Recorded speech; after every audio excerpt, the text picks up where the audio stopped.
friends in the closet. They say I don't exist. They just don't see me like you do. Think we can be best friends. Everyone else, they all came and went. But you and me know this ain't pretend. They won't believe, so just take my hand, and I'll show you to your end.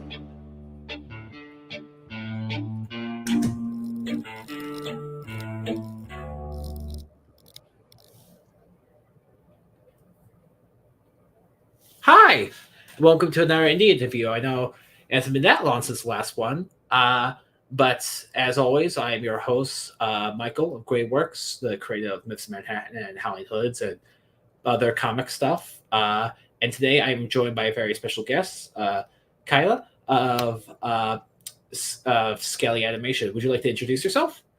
Hi, everybody. How you doing? My name's Kayla. I'm the creator of Skelly, and I'm glad to be here. Excited. Yeah. How's your day going? It's going well. It's going well. You know, definitely ready for the nighttime so I can lay in bed. That's all I want to do. I'm sleepy all the time. How's your day? Pretty good. Had to deal with, work per usual. But other than that, for the most part, we're doing pretty well, all things considered. I got to make tuna steak today, so that was my big highlight. Ooh, that's awesome. Yeah. Nothing terribly else going on today. You looking forward to anything this upcoming weekend? Any movies? Inside Out 2. Really? I know. I think it's coming out this weekend. They're doing some hard promotions, but I know it's because it's a sequel. So, that's about it. I'm sure my husband is going to make me watch some kind of movie I haven't seen yet, which is a lot. So there's a lot I really need to catch up on. So we got through the Alien trilogy. We got through the first three. So I've never seen the first three. I had started with Prometheus. And he said, no, you've got to watch Alien, Aliens, and then Aliens 3. And so I sat through that. But I realized that my opinion and my feelings towards Aliens, and Alien 3 is probably different from everybody who's watched those first and then gone to Prometheus. Because, I love Prometheus, which I hear is, crazy. You should love Prometheus.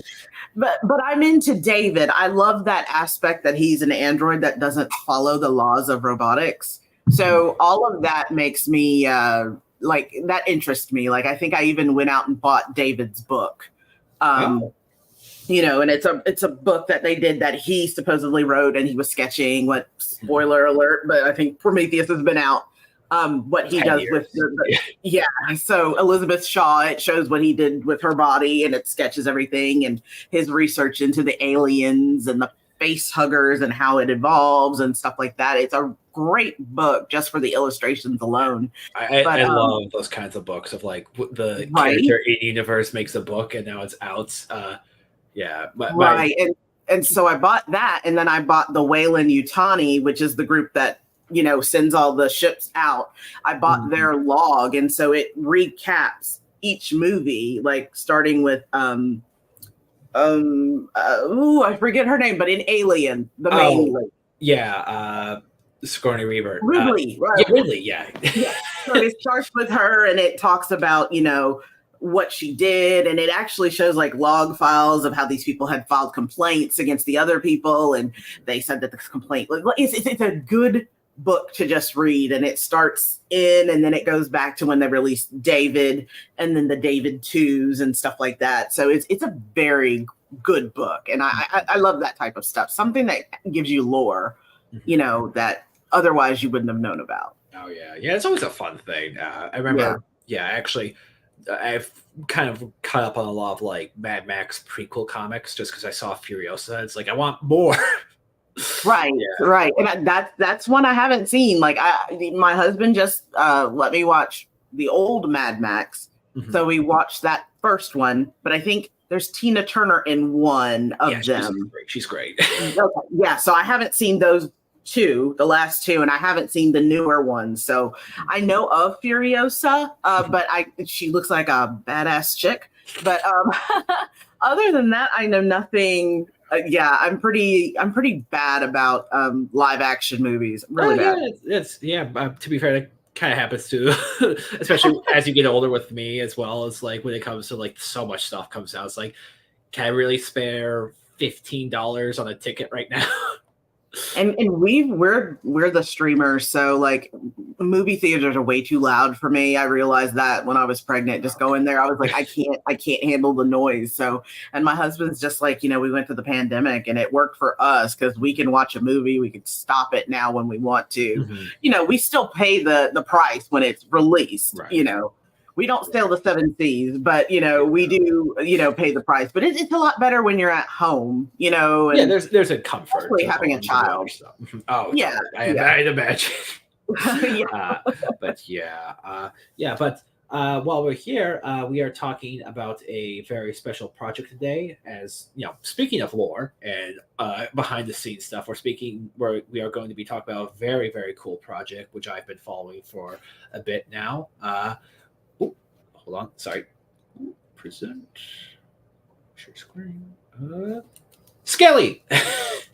Yes. Oh wait, I reversed. Yeah, I love this poster. Thank you. And I think you've seen the ideations that we did on it. So oh yeah. Yeah, there was definitely a lot of ideations for the poster, but we decided with this one, just come out right in front to kind of get people's attentions. Did you design this poster? Yes. Mm-hmm. It was my design, and then we went to Carmen Infinity, who is my animation studio I'm working with, and we decided to, once we got the main designs down, we decided to rework the poster and make them more cohesive together. So it's a great poster, and I love how it came out. Like, it's one that I can do anything to. I can take it, I can break it apart, I can animate the leg swing, which is what I'm actually working on now, and getting an animated version going up there. So, grab more people's attention.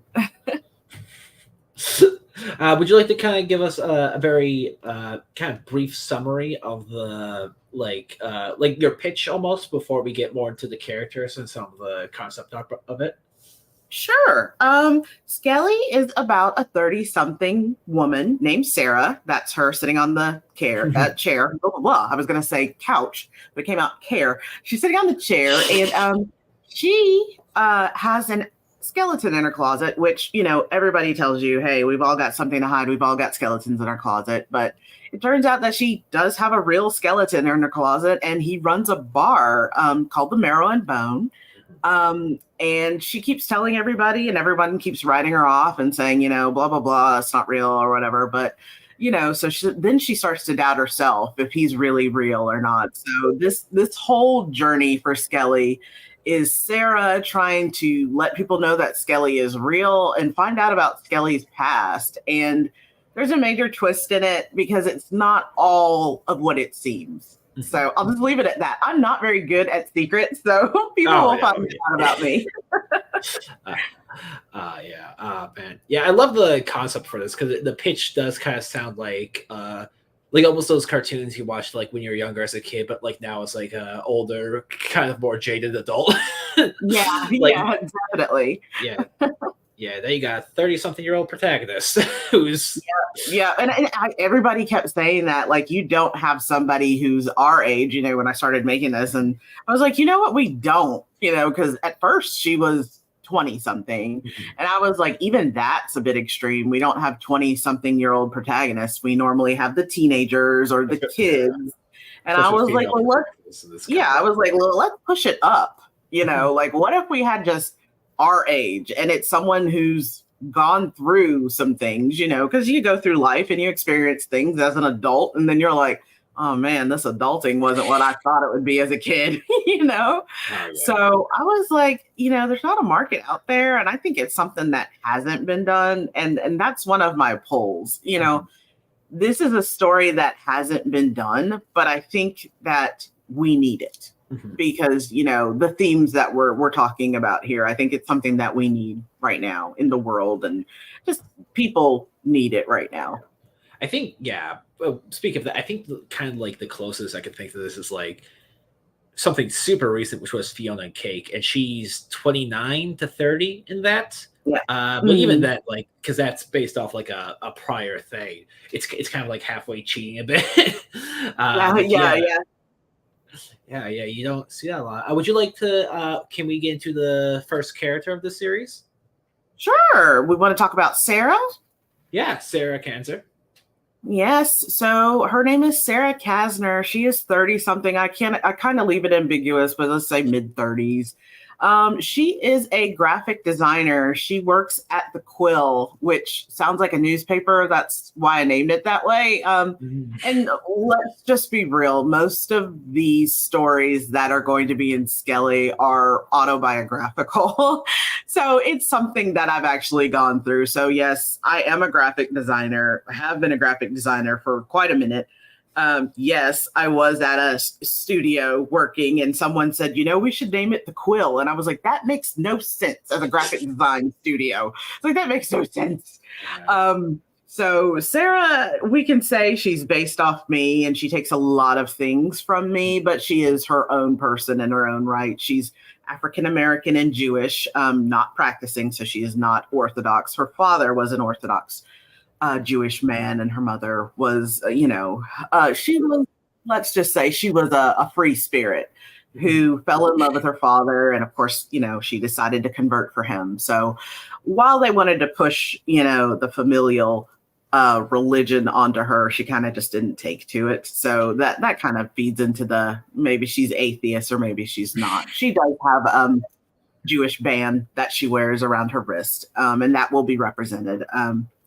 But as far as that, I try to keep everything very true. I had to do a lot of research on Orthodox Judaism, you know, because I knew that I wanted a character that was representing, you know, my culture, my race. But I also wanted to, you know, have something different in there. And, you know, I'm not a very religious person. So, and you'll start to see how it gets broken down. Yes, her parents were Orthodox Jews, but she is not. And even for Skelly, you know, it's not about religion. It's definitely not at all. This is everybody's welcome, not a religion. We're not fighting over things. It's just, that is what I wanted to make Sarah. So she's a graphic designer. She's kind of just floundering in her job. I laugh when I make her name badge because it's like a graphic designer 15, when normally it goes graphic designer 1, 2, and senior. So her boss like hates her so much that she will never give her a senior role. So she's like a graphic designer 15, you know, and everybody who's coming in that's younger than her, you know, they're like a senior designer or anything like that. And she's just become jaded with the world. Totally it's can't like drive you nuts doing that. It's just her life. And then she feels like, you know, I get up, I go to work, you know, I come home, I go to bed, you know, or she used to go to bed, you know, now she's having trouble sleeping with a skeleton in her closet. But it's the monotony of her life, you know, that she is done. She is over with it. And you can just tell by her expression, she's done. She's tired all the time because she has her Nana, who she lives with. She doesn't live with her parents. She lives with her Nana, which is her grandma, her booby, sometimes you want to call her. But she lives with her grandmother, and her grandmother has a very healthy, active sex life. So she cannot get to sleep because her room is right next to Nana's. And also, there's always a party going on at the Marrow and Bone Bar. So she is struggling to get some sleep, but you can tell she hasn't had sleep in like the past month and a half. The most relatable protagonist I've interviewed. So yeah, we just have Sarah, and it's just these are just a little tidbits about her and her turnaround, and we have a guide to how we wanted her expression to be played out. Like, very rarely do you want to see Sarah smiling. She's just, like I said, she's just over it. And she's just like, I'm here, deal with it. I go to work, it pays my bills, you know? So yeah, very rarely do we see her smiling, and she's not a drinker. So that's always a big thing. She goes to the bar, but she is not a drinker by any means. She'll have water and that is it. Skelly does try to get her to get a drink, but it doesn't really work.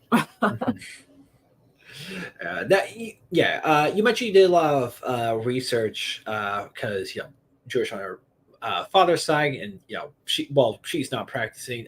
Was there any influence on this like religious when it comes to like either your family or like people you knew growing up, or stuff you just saw or like didn't see and you want to present more often? Yeah, actually, if I go back and think about it, my parents were like very much, you have to go to church, or at least on Sunday, you have to listen to church music. It started to turn into that. It was like, okay, we were a military family. We moved around a lot. We couldn't go to the church that we wanted to go to, but every Sunday you got to listen to church music. And I was just kind of like, I'm always the type that is always asking questions. So of course, I have friends as I grew up, they were like, the Bible, Jesus, all of this. And, I just asked a flat out question, which I think we've all asked, was Jesus around when the dinosaurs were around? And how does that work? I think we all have asked that question. And I my best friend, she actually told me that dinosaurs weren't real and it's just Jesus and they just made up dinosaurs. And I was like, there's bones that they have, right? And she was like, you have to determine what you believe. And I just said, from there, if I determine what I have to believe, then I'm gonna accept everything because I want to know about everything. I'm always the type of person, I just always want to learn.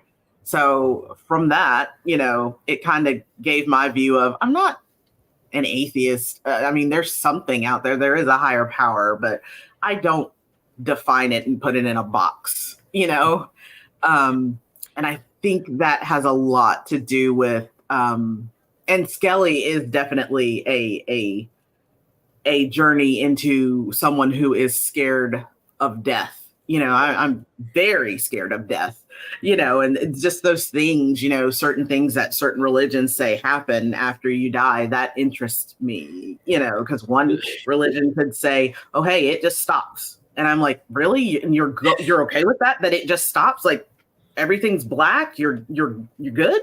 And I was like, that's scary as hell. I'm going around. I see myself in the mirror. I look at my dogs. I look at everything and look around. And then you say at some point it just stops. Like that scares me, And then some people say, well, it stops and then you get reincarnated. And I'm like, oh, well, that sounds interesting unless you lived a bad life, Mm-hmm. So all of those things I think about, and I'm a very, I've got tons of things running through my mind. So it was definitely just a exploration into all of the religions just doing this. And then I like to watch I'm very much into serial killers. I know that sounds crazy. I love serial killers, and I love like dark side of comedy and shows like that. So I was watching a dark side of comedy and they were talking about Richard Pryor, and Richard Pryor was African American and Jewish, and I was like, I didn't know that. Same with Sammy Davis Jr. Yeah, and you don't hear that very often. I was like, let's roll with that. And I think that was my starting point. And I had a roommate in college, and she was Jewish, and she had quirks about her that I was just like, no, I think you're messing with me. I think you're really messing with me. But just living with her for 3 years, and literally having to take care of this girl. We're both in college and we're both, starting to be adults, and she's still like, oh, I need someone to clean up my trash, and I'm just like, this is weird. This is a weird relationship we have right now. But it's definitely all from stuff that has happened in my life. Yeah, I love that. You mentioned Richard Pryor, one of the most well-known, probably like one of the most like beloved comedians out there. Would you say like stand-up comedy was that like a big influence with this at all? Like or like more of like the tone of like kind of dark comedy of like an undertone of that, or? I would say that, and most of it is from me. Like I want something funny, you know, and I'm that type of person when in awkward situations, it's always good to make a joke, you know, so I'm always like, oh, ha-cha-cha, you know, it's good to make a joke about something. And I've even been told, like, one of my old bosses was like, you know, you don't have to make a joke about everything. And I was like, yeah, but life's a lot better if you do. You know, so I knew going into this, I've always wanted something to be funny, but I also wanted it to have meaning as well. So it was kind of like, yeah, let's put the funny in, but let's make the funny kind of dark, and it leads to something, you know. So every line in Skelly is intentional. You know, if that makes sense. Every line and every joke is intentional, and it's going to be your thread to lead you somewhere else. Yeah, wow. Yeah, it sounds like it's very like more like dialogue centered comedy as opposed to like more slapsticky. Yeah, definitely. Since she's, you know, more of an adult, I didn't really want to go into the slapstick stuff. And that was just me. I'm a big, or used to be a very big anime watcher. And I used to like, you know, Tenchi Muyo and Digi Carrot, you know, stuff that was really funny. And as I got older, I was like, you know, I like stuff that has more of a meaning. I like stuff like Monster, you know, or yes, like I like the psychological thriller animes, you know.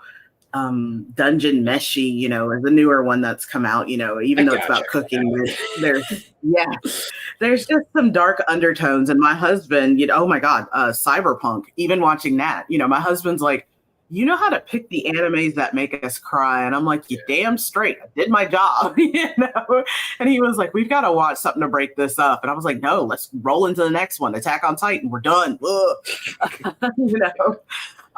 So like I wanted to stay very far away. I think when I was younger, if I had started this, you know, as I was younger, I think it would have been more of a slapstick thing because, you know, I love Tiny Toon Adventures and then Ninja Turtles, like stuff that was, you know, definitely slapstick. But then I was like, we want to elevate it. Not saying that slapstick is bad. It's not, you know, I just wanted to, you know, be more adult and intense and intentional with my bringing it to the adult level. I think like, well, a lot of my favorite comedies definitely have more of a. It has lines of like you could read that it's like, oh, that's really funny, but at the same time, like that's also really sad. Like, one of my favorite shows of all time, Venture Bros, is like has like that like down to a T. Oh my gosh, yes, like, it's one of those shows of like.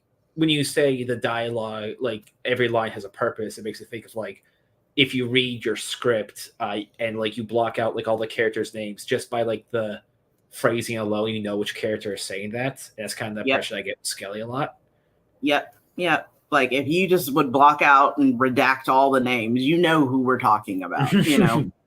And half of the characters' names are redacted for that reason, you know, or there is a nickname that they're given. Do you see any of yourself in Sarah in some of like the jadedness or tiredness or all the time, all the time? And I mean, especially being the graphic designer and the, you know, and I hate to say it, I'm the diversity hire usually when we do a graphic design thing because there are not a lot of African-American graphic designers, sadly to say. I'm a unicorn, is how I describe myself.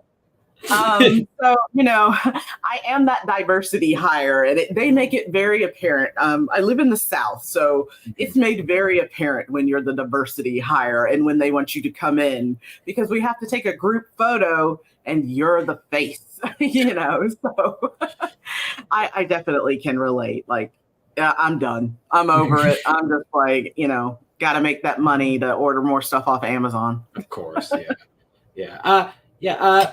does she have already selected voice actors? She does, Lakyra Porter. And I don't know if you know her very well. Lakyra has done so much. She is actually going to be Millie Martin's for Shockwave's new talk show talking about indie animations coming out. So Lakyra, like knocked it out of the park. Hi, Lakira knocked it out of the park when she sent her demo reel, and I was like, oh my god, you are Sarah. We cannot not proceed without you. I want to work with like great voice actress, and she's doing stuff with my friend Fiona Paulo, who you might know. She's playing Sunkiss. She's playing an ingredient name, but yeah, I totally forget. She's doing a lot. Yeah. Oh my gosh, Yeah. she's worked for Netflix. She's done. Nice. Oh god, that's so cool. Was there a line she delivered that's like, oh, this is her? Oh, I think it was when she went to the therapist for the first time, or even the Halloween shop little video we have out there when she's telling Skelly to get in the bag, and she mistakes Skelly for a prop skeleton in the Halloween store. She read that perfectly. Like, it was like she was done. I was over it. Get in the bag. And it was like, I call it now skeletal profiling, but it's called mistaken identity. But, it was, she thought a prop skeleton was Skelly, and she's like, get back in this bag right now. And he's behind her, and he's like, you think that's me? And she's like, no, oh my God, no. Why would you think that? So that whole skit, she like carried. It was amazing. Just when she read the lines, I was like, yep, you got it. Nice. That we've said his name a few times before, but would you like to go more into depth of the titular character, Skelly? Skelly B. Bones. Yes. We can go into his background a little, I guess you would say. I don't want to, of course, mystery.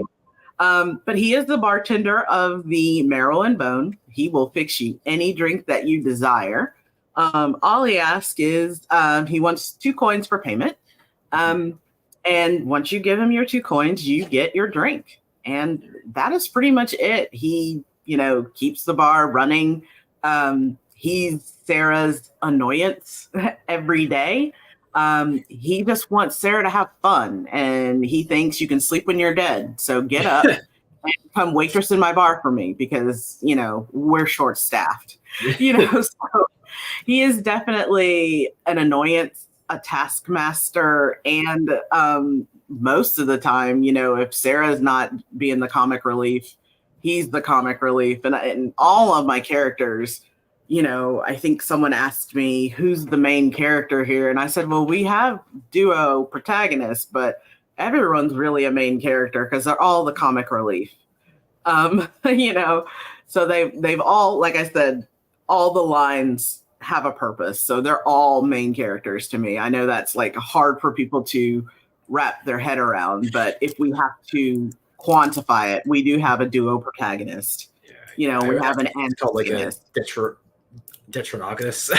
It's a super hard one. Right. So everyone's there for a reason, and everyone's there for a purpose. So, I think that's all I can really say about Skelly without getting too much into it.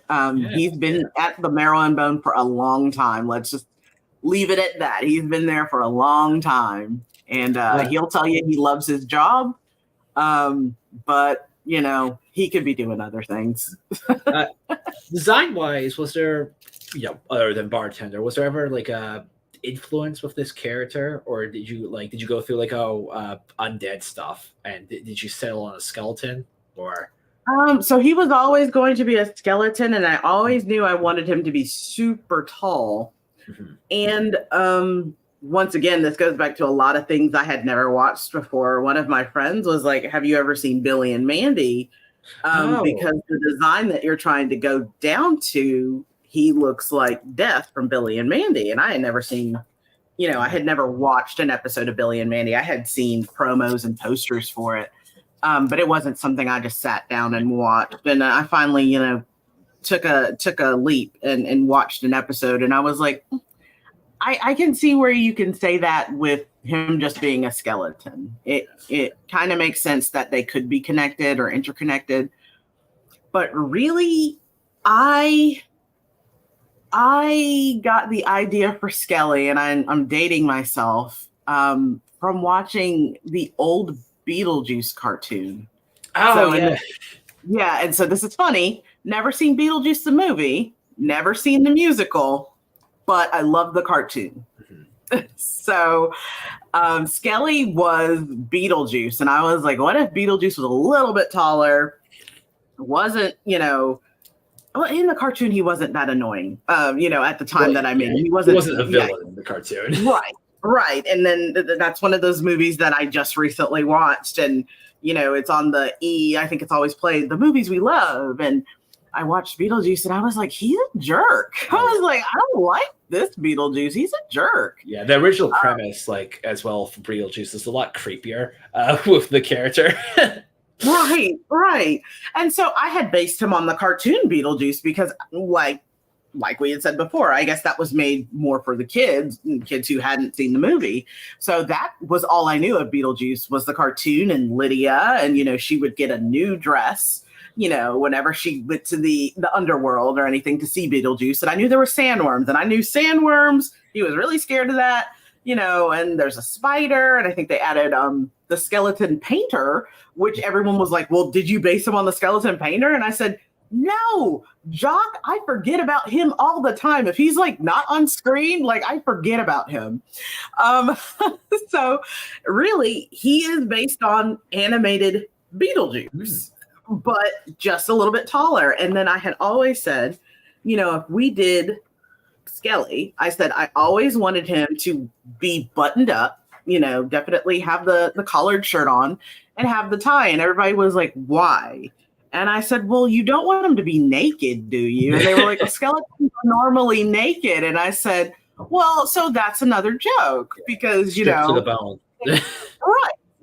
There's a skit, coming out where Sarah walks in on Skelly using the bathroom and he's totally naked and he's like and he's like, oh my God, you saved me. And she was like, you don't have any skin, and he's like, hey, I don't tell you how to live your life. I'm naked right now. So it's like, I always want him to be buttoned up. And I definitely got into the page boy Newsies feel to it. And I was like, so I wanted to look like a page boy. Definitely want the suspenders, the tie. And he actually had a Newsies hat, and I was like, I don't, once we started getting into the animation, just pencil mileage and everything, it was just a lot easier to not have him have the hat. And the hat was going to be something that kind of floated above his head anyway, kind of like, you see the characters with the crown, but it's not really seated on their head. It's kind of like there. So then, like I said, once we thought about it and pencil mileage, it just really wasn't worth it. So I was like, as long as I get him in the suspenders and a tie, I'm good, So, and you can kind of see that motif going through with the Beetlejuice black and white with what he's wearing, so I kind of inverted the stripes and I played him in a different way. So it's my homage to the Beetlejuice cartoon. Love that show. But like I said, once I watched the Beetlejuice movie, I was a little jaded, but I do want to see the musical because I love musicals. I did actually get to see that musical in Chicago. Really fun. But totally like in the back row with like my binoculars, just crammed between like 5 other people, but it's like worth it. Right. It's actually now coming south. So it's coming to Birmingham, Alabama, which is about 2 hours away from us. So I'm finally going to get to see it. And my husband's like, I don't think you want to see Beetlejuice because he's basing it off the movie. And I said, so, I said, the songs are different. Mm-hmm. It's kind of a cross. Yeah. But yeah, personally, this is also just my opinion. I personally think the musical is the best Beetlejuice in general. Awesome. I think it hits a great balance, but of course, personal opinion. Yeah, all that stuff. Yeah, no, I'm excited. Like I listen to the soundtrack at least once a day. So I'm excited to see it. I wish I could see it it's just like Wicked. I wish I could have seen it with the original cast or Hamilton. You want to see it with the original cast, but I'll take it. I really wanted to see the voice of Fizzarolli. Go. Oh yeah.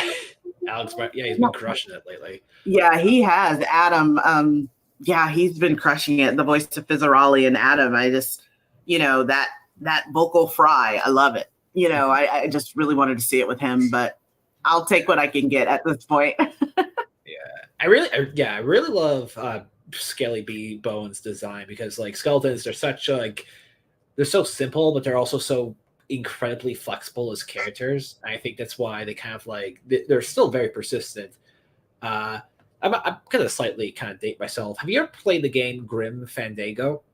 I have. With Manny. Whenever I see a skeleton character, I'm like, that's Manny. That's and skeletons have become the big thing now. And Undertale I've never played, but I know that there's Sans and Papyrus. So I know of them. And Jack Skellington is my best friend's favorite. She is his girlfriend, Sally. I think everybody wants Jack Skellington to their Sally, so, and even you have what I was going to bring up, Jorge Gutierrez, Book of Life, and Coco. Skeletons are the new thing now, and I was doing this before skeletons were cool.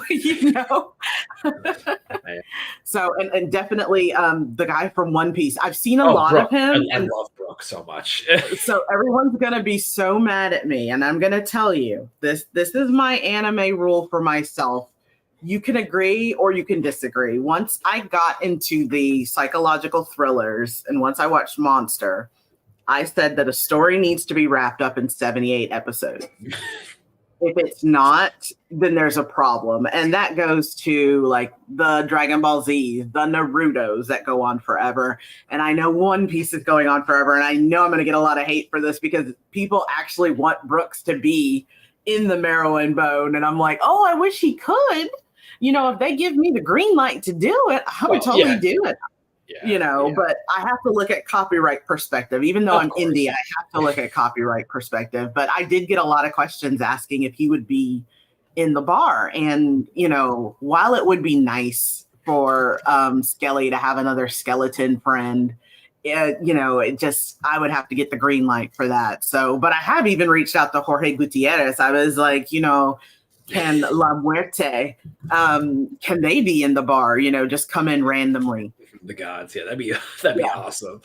I'm a huge One Piece fan. It might be my favorite series, and I'm definitely more into the manga, but it is over 1,000 chapters, and it's I do understand why people get intimidated by it. It's so big. It does have it's a planned out story, but I do understand if especially when you get older, you're like, man, do I really have time to read a chapter a day? Yeah, and it's I've started the anime 2 or 3 times, and then some of my friends are like, yeah, I'm going in, and I can't even get past, and I know I'm not even giving it a chance. I really can't even get through the first episode, and I don't know what it is with me. I don't know. The pacing in the anime is weird to me. And I don't know if it's the art for me, because I watched One Punch Man, but I did fall off in the second season. So I don't know if I could even say it's the art for me. I'm really interested, because people have said there's some really good story arcs in it. It's just, I've always been one where I don't like the filler. Once, Dragon Ball Z started to put that filler in, and Naruto started to put the filler in, and, Naruto was awesome to me because it was shiny and new when it came out, and we hadn't seen that smooth of an anime transition. They were doing 12 frames to 16 frames instead of the normal 7, where we got the jumpiness with Dragon Ball Z. And sorry for people not in the know for animation, Disney animation is normally 24 frames a second. So that means you have 24 drawings per second. I don't want to dumb it down people don't know. I know people who have come to your podcast know about it. But Naruto had gone to 12 frames, so it looked fluid. Of course, when you slowed it down and you paused on something, you're going to find one of those frames that looks like butt. Yeah. That's just what you're going to find. And you're going to be like, whoa, what happened here? But when it's played at full pace, it looks great. Mm-hmm. And my husband was really into Naruto, so I bought him all the DVDs and everything. And then we got to the part where I think it was the first season or the second season, but it was all filler. And I had bought him all these DVDs, and this is when everything was coming out on DVDs, and I date myself by even going back to when they were doing the fan dubs. We used to Oh, get the God. tape, the Sailor Moon and That takes everything. me back to when I would go on YouTube and I watch search up dubs of animes, but then the fan dubs came up, but I wasn't old enough to really get why does this sound different? Right. And, it's so I had bought them all these DVDs off eBay that had been, they were in Japan. And of course someone had ripped it onto a disc. This is how old I am, people, and so I bought my husband all these DVDs and we got them in stacks. They were 46 at a time. And I was like, oh my God, this is amazing. And then we got to the point where it started to be filler. And, I think for the first part of the filler, we were like, okay, we didn't like it, but it was kind of needed because they needed to get through the training arc and all of that stuff. But then it started to be a constant thing. Yeah. With every arc, it started to be that. And I started to notice that. And I was like, just call me when it gets to the fun part, where they're fighting and it has a purpose, because everything else I don't really care about. And I just realized that with me, like I say, 78 episodes is your cutoff for me. But that's also because I have ADHD. And even when we watch a movie like Aliens, hard for me to sit still and watch it. I am not a person who's going to sit still and watch a movie straight through. I've got to get up. I've got to fiddle with something. I've got to do something. I've got to ask you a question. So just know that this is not a poo-poo on One Piece or any of those animes. I think they're great in their own merit. It's just for me, I can't take the filler. My ADHD will not let me do it. It's like, no, nah. No, but yeah, everyone just has different tastes with this kind of stuff, especially. Now, to go on a bit, I would like to kind of discuss kind of locations in your series, because of course, you mentioned it's literally a bar in her closet, right? So it's what would you say your level of the supernatural in your series? How much of it is in there, and what's kind of at the bar of Marrow and Bone, or is there obviously stuff you want to keep secret, or no. So the bar, as you can see, this is one of the running jokes. Everyone's like, there can't be a bar in your closet. Literally, it's like a broom closet kind of, thing. And she's like, yeah, you don't understand. It's like the Witch in the Wardrobe. You could go through it, or Narnia. You go through it, totally there. And people just can't understand. They open it and they're like, this is the end of it. There's nothing there. And she's like, you don't see this corridor? And people are like, no, I see your clothes. So that's the running gag. She's like, even when Skelly, they first meet, she's like, how the hell do you fit a bar in my closet? And she's like, it's literally a broom closet. I don't even understand. So there is some kind of, let's just call it skeleton magic that happens where only she can see it, only she can walk through the corridor. And it's definitely not and I'm saying this again, which I keep saying, haven't seen these movies, so I can only go off what I've seen. So it's definitely not like Narnia, where I think they jump through it and they're automatically in the place.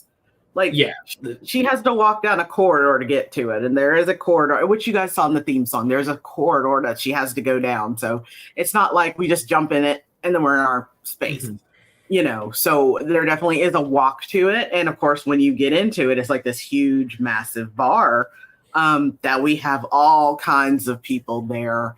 And we also have this other running gag where there are stairs. So you essentially think that there's a second floor to the bar, but nobody has ever gone up the stairs. And so the running gag is, what's up the stairs? And everybody's like, you know what? I don't know. I don't think we've ever gone upstairs, So that's a running gag where people are like, we don't really know what's up the stairs, So it's definitely, it is a speakeasy kind of bar. So it's open. They have enough where bands can play.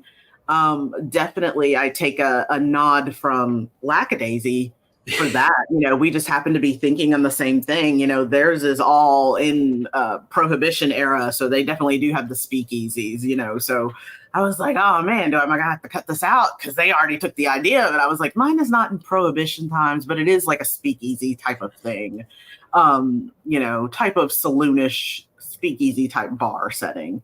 Is the band is it like a human band, or is it all skeletons?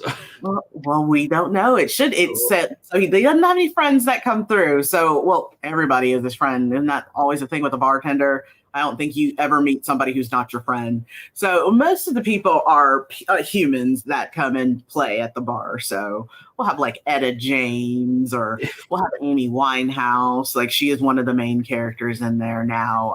I think we kind of took out Frida, which, if you go into the deck for the ancillary characters, we had Frida Kahlo, which, you know, at the time when we put her in there, she wasn't being used as much. And now Frida is kind of like, yeah, she's everywhere. So I was like, we've got to take Frida out. And so I switched Frida for Amy Winehouse because I wanted to have an equal number of girls and guys, you know, that's just good. Yeah.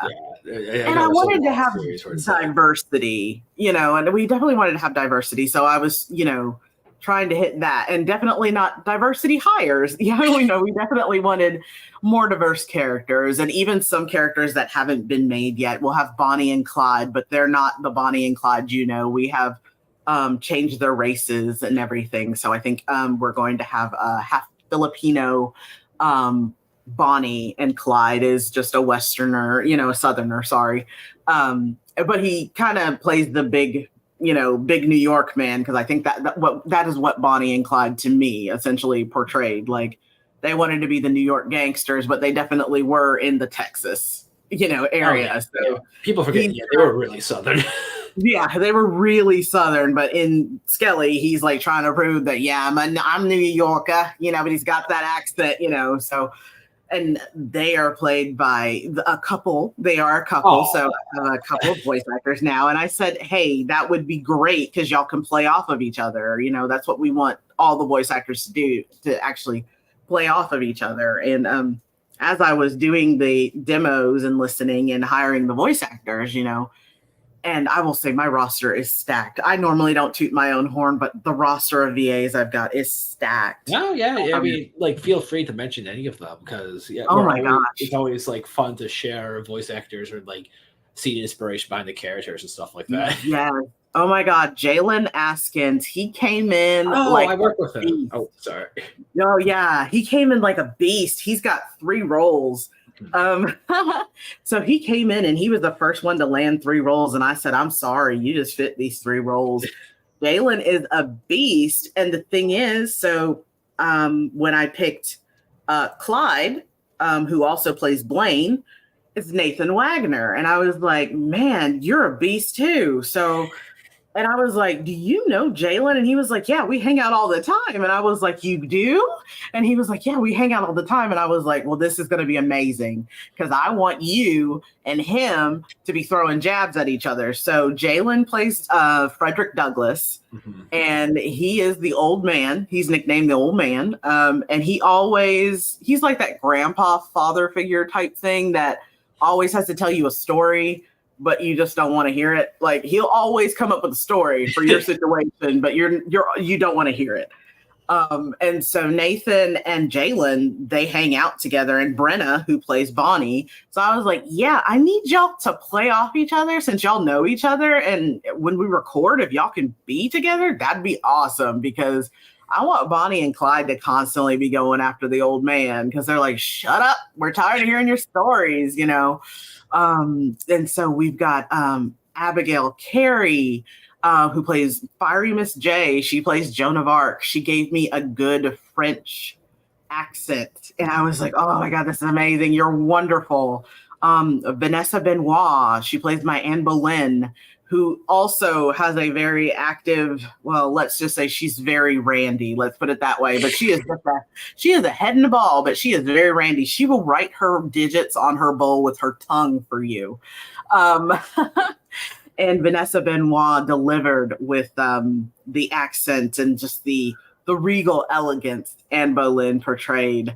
And fun fact, Vanessa and I both have a obsession, I guess you call it an obsession, a healthy obsession, with Anne Boleyn and her story being one of the 7 wives of...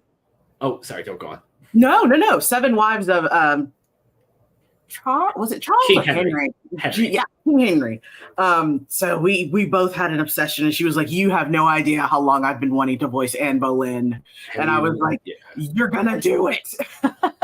Have you guys thought of doing an AMAC or whatever, but to the 6 musical? And so that's another musical that's actually coming to the South that I'm going to see, because I've only seen like one song performed by them. I've never gone and then seen anything else. So I have definitely thought about it. I was like, like I go way into pre-planning when I do these things, because I was like, when we finally get the pilot done and we have a launch party, I was like, Vanessa, I have this choker that I want you to wear, and I found it on Amazon, and it's a choker of pearls, but it has drops of blood. They're like rubies, though. It's blood, and then it's ruby drips that drip down. And I was like, if you could come to the live watch and wear that to signify that your head's been cut off, I was like, that's amazing, right?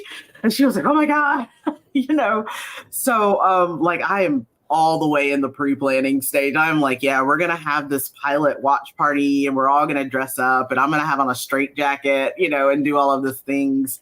But yeah, like I said, so all of the characters that are in there, they're all, main characters in their own life story. I mean, we've got Jack the Ripper. He's not looking as happy as he's usually portrayed. Right. And so I wanted him to be portrayed as, I had always thought, and like I said, I love serial killers. I was like, what if Jack the Ripper really didn't kill all these women, since no one could ever figure out who he was? I was like, and what if the women killed themselves because they were actually going on dates with him and he was just so boring that they wanted to kill themselves to get away from him? I was like, it's funny as hell. Come on. And he talks about his mom all the time. He's like the Spot from, what is it? DC's Avengers, Suicide Squad. He's yeah. Polka He always just talks about his mom, David Damashturk. It's super German name, but yeah, I could totally see that voice coming out of this guy. Yeah, and I think that is Jalen as well. That is Jalen. And then we got Jesse James. And then we have Julius Caesar. Julius Caesar is played by Jeremiah Render. He goes by Livid Joker on Twitter. We have it, like I said, it's a stacked cast. Vanessa, she's currently doing some dubs at Crunchyroll, so I have to give her a big shout out for that. She's in a lot of dubs. She's actually landing a bunch of roles, and I'm so happy for her. And Abigail, she's doing a lot of dubs for Crunchyroll. We have Gerald Hill. He's been doing a lot of voice acting. He actually has voice act with Lykyra, who plays Sarah. Mm-hmm. And the funny thing about that is that he's always the father figure. And I didn't know this when I wanted to cast him. And then I came up to him and I said, can you be Sarah's father? And he was like, so you haven't seen what Lykyra and I have done for Netflix? And I said, no, show me. And it had just come out, so I hadn't seen the clip or anything. And so he showed me the clip, and he plays her dad in that clip too. And she plays the daughter, and he plays her dad. And was it a dub or like a cartoon? It was a cartoon that they just put out. And I was like, oh my God. And then I felt really bad because I was like, I don't want to typecast you as the father. And he said, don't worry about it. I'm always the dad. And he says, I lean heavily into it. And I said, well, good, because you're going to be your dad. So Lykyra and Gerald, they worked well together. Father and daughter, they're a winning team. And Richard Kingston, Mr. Kingston, I always call him, or my Skelly. He plays Skelly B. Bones. Kind of a British accent, kind of not, he's kind of definitely he's a rugby player type person. That's more Australian, but yeah, he does the accent a lot better. So Richard Kingston, he goes by Silent Cosplay on Instagram. He is the Skelly to my Sarah. And then we have the employees and Wanda. Wanda is played by Lauren. She goes by Ren Anderson. She goes by Ren Voices on Twitter. This is actually her very first role, I think, in voice acting. Oh, and nice. Yeah, she was a little scared when she came on board. She was like, I can't believe you picked me. This is my first role. And I was like, girl, you killed it. And so she actually plays the antagonist, Wanda Shankins, who is Sarah's boss. I love the huge power shoulders. Always gotta have power. You gotta have the power shoulders and the power jacket. Wanda is all about herself, and she's definitely into the critical race theory and DEI being woke. So she's into the wokeness of the world right now. And she said that Sarah is not woke enough. So she wants Sarah to be more woke. Like literally everything she does has to be woke and is related to DEI and critical race theory. Sarah is, like I said, she's over it. And we have Douglas Rouse, who is the guy with the red hair. He is actually based on a coworker I had, the one who wanted to name the design agency The Quill. So Douglas is the ginger who likes to snap. And actually, he runs a little coffee shop. Like he makes all the coffee for the employees, or at least he said he would. Like, so he said, yeah, I'll just, anybody want any coffee from Cafe Ginger Snaps, come. And he has his own little cafe, but then he like quickly regrets that he ever said it. And he was like, all you guys do is come to me for coffee. And everyone's like, well, that's what you said you would do, and he's like, after 2 days, he's like, I'm over this. I don't want to do the grunt work. So he is played by Kevin Frey, who is amazing. He's on Instagram. He goes by Kevin Tindo on Instagram. And then we've got a coworker I had named Crying Amy. And she does nothing but cry all the time. And what is she crying about? Nobody knows, because nobody can make out what she's saying half the time because she's crying. She is played by Hannah Elizabeth. So she has actually worked on indie projects before. But this is the first I've heard about her doing indie. So she is actually doing her. We've got Booze, Daniel Bray, who is playing the therapist, which he's kind of, he's a therapist. He's kind of neutral. And then, for the life of me, I couldn't find a hot Nana that fit what I wanted. So everybody was saying, you just do the voice of hot Nana since you know what you want. And I said, okay, fine. I love that. I'm hot Nana. I'm hot Nana. So that's the sign of a great animation project of like the creator doing a silly voice.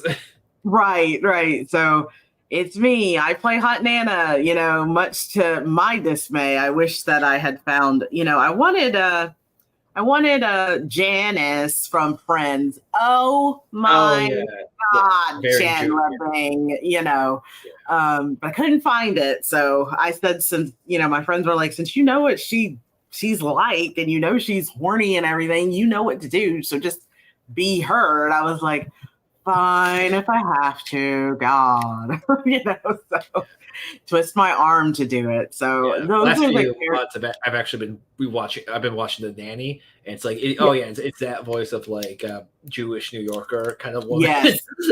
And Fran Drescher, she definitely was an inspiration for that. Definitely, Bobby Hill, the voice of Bobby Hill. Oh yeah. Yeah, I wanted her, and I reached out to her. Nobody answers my emails. Answer my emails, people. So I definitely have reached out, but I'm happy with the cast I have. We have kind of formed a little family. I call them the Skeleton Crew, which is a cool little name for everybody. I call everybody the Skeleton Crew, and we kind of formed a little, family on our little Discord and everything. So we kind of keep everything there, everybody's happy, and I try to keep everyone happy most of the time. So we just go on the Discord and we shoot the crap and talk about anything. So, of course. Sorry, just to go back just a slightly bit, just because I'm curious, is Anne Boleyn's head in like a fish bowl, or It is. It's a fish bowl. I love that. And everybody was like, well, you're biting off Futurama. And I said, no, it's different. It's totally different. I mean, what was it? Return to Oz kind of had something similar that came out like a few years before Futurama. See, I haven't seen that either. Yeah.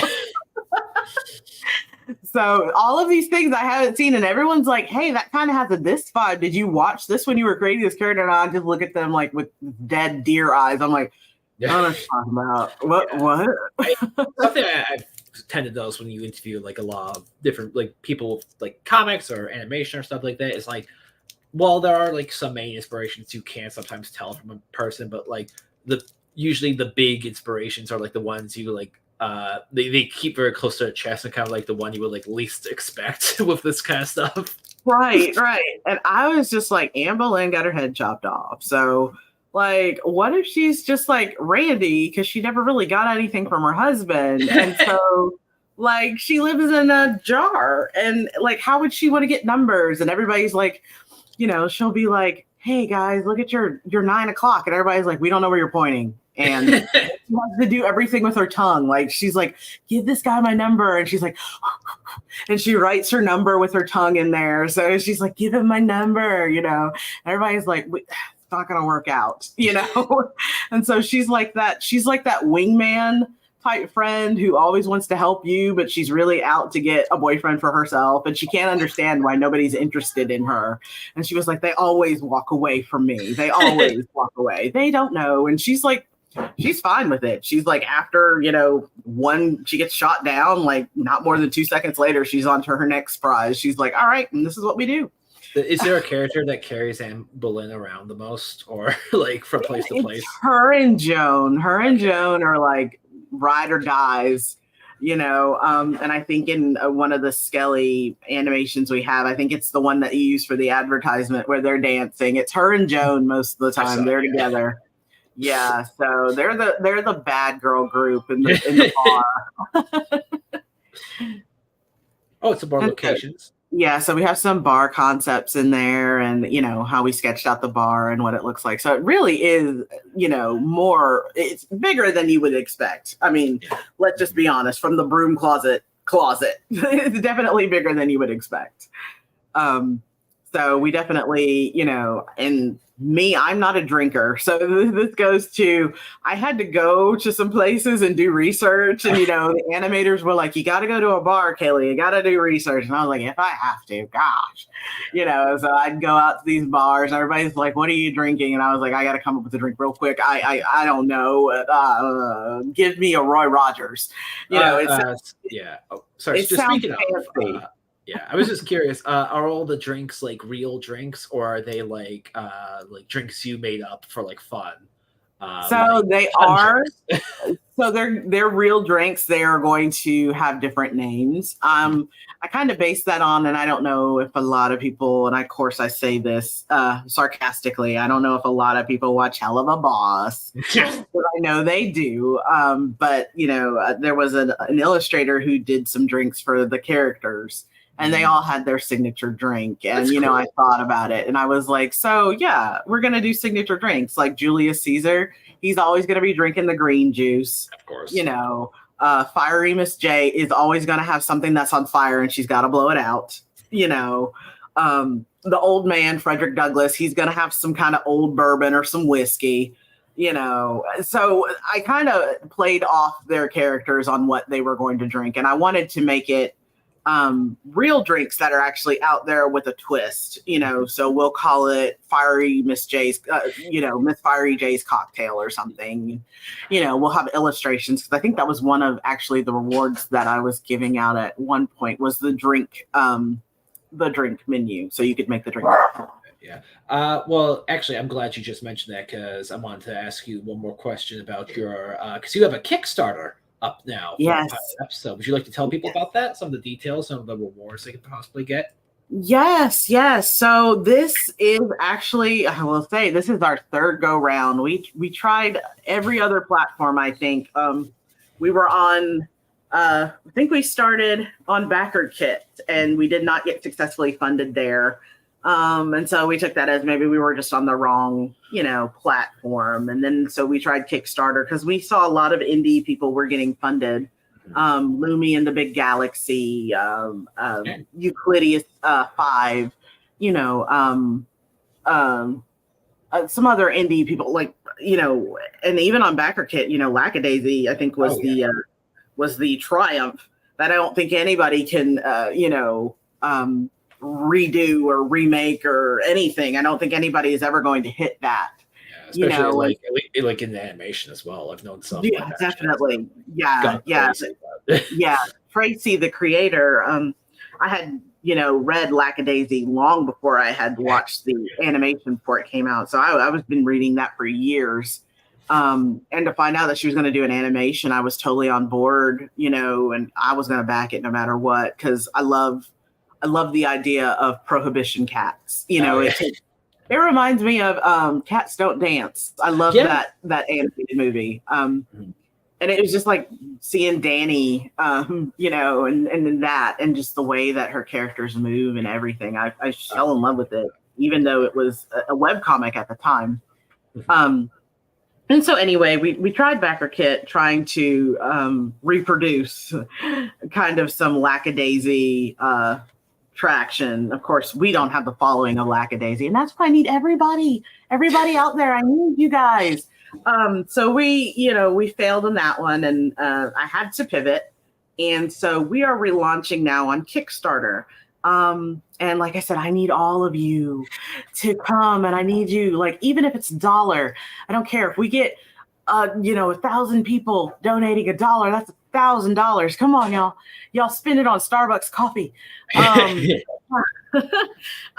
we need a good indie community out there. That's one of the biggest things that I want to do. While I do want to promote my passion project of Skelly, and it is on Kickstarter, my whole thing is I want to foster a good indie creator community. And with that, I'm focusing on Skelly, but I also want to put out there that I'm working on a indie streaming service that would be free, and you own everything, which that is very hard to do, where you can still keep everything.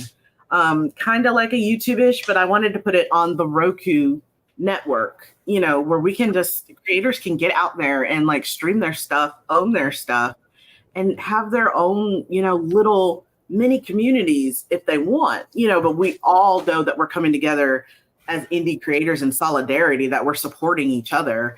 And I think that's the big thing we don't see a lot of, is everyone supporting everybody. I think we have a lot of, and I think I've talked about this before, we have everybody, or we have a lot of people out there who feel like this is my space and you can't be in this space. Yeah.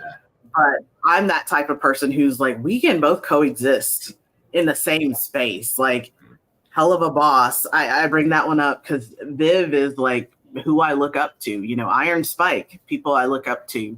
We can exist in the same space, even though we might have some kind of lines that cross. We're two totally different creations, And so anyway, back to the Skelly pilot. We're trying to do the 11-minute pilot episode, which is the first episode. Skelly right now would only be 7 episodes for Sarah's season, and that is a little Easter egg. So if you guys want to go look up 7, with all of the stuff that I've given you thus far, that is a little Easter egg. But Sarah's season will have 7 episodes, and that will be the end of her story. But we really need to get the pilot out there. I want to get the pilot out there so we can have proof of concept, and so people can actually see what this is, and they will understand why they need it, because I can tell you guys in words why you need it, because we focus on themes like familial relationship and familial trauma and familial just things that your family puts on you, and the stress that they might have put you through growing up. And I say this, to a lot of people I talk to, us kids of color, we grew up where mental illness was not talked about, and it was swept under the rug, and that's not healthy. Even now, to this day, we have Black men out there, or men of color, even white men. It's something that they cannot talk about, because they think if you're a man and you talk about your feelings, you're kind of too soft. And I want to just erase that out of everyone's mind, because that's a stigma that we've grown up with. Yeah. And so Skelly does focus on mental illness, and we do have characters with disability. Blaine, Sarah's best friend, he is actually based off of one of my friends. He was born without shoulders, but he's still doing his job as a graphic designer. He's still making it work. It's definitely not a South Park type of we make fun of Timmy type of, Skelly is a celebration of everybody out there who ever grew up feeling like they didn't belong, or felt like they were just kind of weird, whether they were LGBTQ, whether they had ADHD, anxiety, whether they were, for me, I was a military brat, so I was exposed to a lot of different cultures. A lot of people don't get that. We have children of color raised in the South, And I'm talking about the hard South where, people say you don't belong. And this is the show for you because we are celebrating everybody. And it is definitely love the skin you're in because we're all diamonds. And so like, I want that to like I said, I started this off by saying, I feel like this is something that people need. Like, this is something that I wish younger me had, and definitely me now. I still go through where my parents are saying, "Oh, you're not depressed. You're just, you're just sad," and everyone gets sad. And I was like, "No, this isn't just sad." And I'm coming from a military family. My dad was like, "You suck it up and you move on." And I said, "But what if you can't suck it up and move on? Like, should I feel bad that I can't suck it up and move on?" No, because there's someone out there who is going through something and y'all just don't know. Yeah. The military family pathos was definitely, if you have feelings, you put in your chest and then one day you die. That was definitely my dad. Yeah. It's like you shove that crap down and you keep moving. My dad still says it. He's like, "There's stuff I didn't bring home to y'all because I shoved it down and I kept going on." And I was like, "Okay, Dad, well, now you're a little crazy. You're a little bipolar, maybe you should have talked to somebody about that, So definitely, even with Sarah, we focus on her going to therapy sessions. Like, every episode is set as a therapy session where she talks about things that happened, so I want to make, therapy, something that's not, looked down upon. Therapy is good. And if you need it, please go. And I think even with the Skelly Discord, we try to foster a no negativity space, but we do have a mental health chat where if you need to talk about something and you feel like you have no one else to talk to, we are always there for you. Mm-hmm. And somebody's always there to answer, which is usually me because I'm always on the computer. And I always say that, like, I'm the golden retriever of people. Like, I will listen, and I will try to help the best way I can. And sometimes some people don't want help. They just want to vent, they're that's fine as well. And that's fine as well. But there's sometimes that I need to realize that you're venting to vent. You don't want an explanation or you don't want a solution. And I respect that, So this is while this is my passion project, and I would love for it to be, greenlit and we get funded. It's not just for me. It's for everybody out there, like I said, who has ever just not felt comfortable in their own skin. Like, this is a story that celebrates being comfortable and celebrates anybody with any kind of quirks or, feelings of inadequacies that they think that they had or they have been told that they have. They're not inadequacies. That is a part of you and it should be celebrated. So that was my big thing. So, I hope that you guys want to see more Skelly. As far as rewards, we are giving out T-shirts. I'm giving out Sarah's little Jewish red bracelet, which also is used in anime. The red thread is used a lot, but also in the Orthodox Jewish community, the red bracelet is very symbolic. So we're giving that out and it has a little charm on it. And the charm is a nod to Sarah's story. So that is kind of going to be hidden until you guys want to figure it out. But the charm that is on it is a nod to the whole season, the encompassing season of what happened. So, I'd really love for y'all to do that. We're giving out Skeleton Crew bracelets, little bracelets for that. We're giving out, I'm thinking of doing custom Skelly Converse with the LGBTQ colors, stuff like that. I definitely want to lean into everything that this is about. And to bookend that, Skelly is my passion project and it's dedicated to my grandmother. And she has dementia, but she was always just a sassy woman. She is 98 years old. In December, she will be 99. She has lived a long life. She had a second grade education. And after she raised her kids, she said, "You know what? I'm going back to school." Nice. And at 35, she went back to get her GED in a small town in St. Matthews, South Carolina. And so this is dedicated to her. And I am giving proceeds. Some of the funding that we do get is going to charities for dementia and Alzheimer's, and also mental health for people of color. So I am promoting that. But for my grandmother, this is everything, because she always told me, she would tuck me in even when I was in my 20s, late 20s. She's like, I'm tucking you in. I was like, Grandma, you don't have to do that. And she's like, shut up, I know what I'm doing. She would always just be tucking me in. She's always been sassy, even when she first started having the touches of dementia, and she got COVID, which made everything progress quicker. Even when she had to deal with her physical therapist, he was like, you got to get up and walk around, Miss Purnell, and she was like, you don't have to tell me what to do. I know what I need to do, and I'm going to do it. She would just tell her therapist that. She just always has been sassy, and she is actually going to be a character at the bar. She's going to be named Pretty P, because my grandmother's name is Purnell, but we all call her Mud. And a quick story to that. We call her Mud because her mother had a lot of not abortions. Oh my God, wrong. She had miscarriages. Sorry. Woo. She had several miscarriages. And in that community, they told her, if you name your child something of the earth, your next child will live and you'll have a full-term pregnancy and everything.